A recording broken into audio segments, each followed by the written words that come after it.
Hello baby. noloshayda waxaan rabaa inaan wax ku sheego calsiyada xabsa ii sheeg cabdiweli gacalay anigu waan ku jeclahay aniga sidoo kale waan ku jeclahay waxna ama cidna ma bedeli karta jecelkaan ku qabo waan ogahay waa balan marnaba kuma cidleen doona adiga aniga sidoo kale waxaa tahay gabar aan ku tiirsada markasta kuma cidleen doono waxaa tahay gabar aan ku tiirsada markasta kuma cidleen doono waxaa tahay qofka kaliya ee aan ogahay inaan isku halay karo naftaada aaminsan waxaa tahay jecelka noloshayda kadibna waxaa tahay qof aniga qaasi ah anigaba iftiinkayga tahay aniga adiga ilaa adigana aniga kule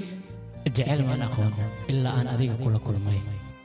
waad ku mahadsan tahay intaad jeceshahay haddaan adiga ka fikiraya dhoola cadeen baa wejigayga soo fuusho iyo xitaa qalbiga sidaad u soo gashay noloshayda waxaan noqday qof mar kasta faraxsan wax walbaan u baahanahay waa adiga wax walba waan awoodaa inaan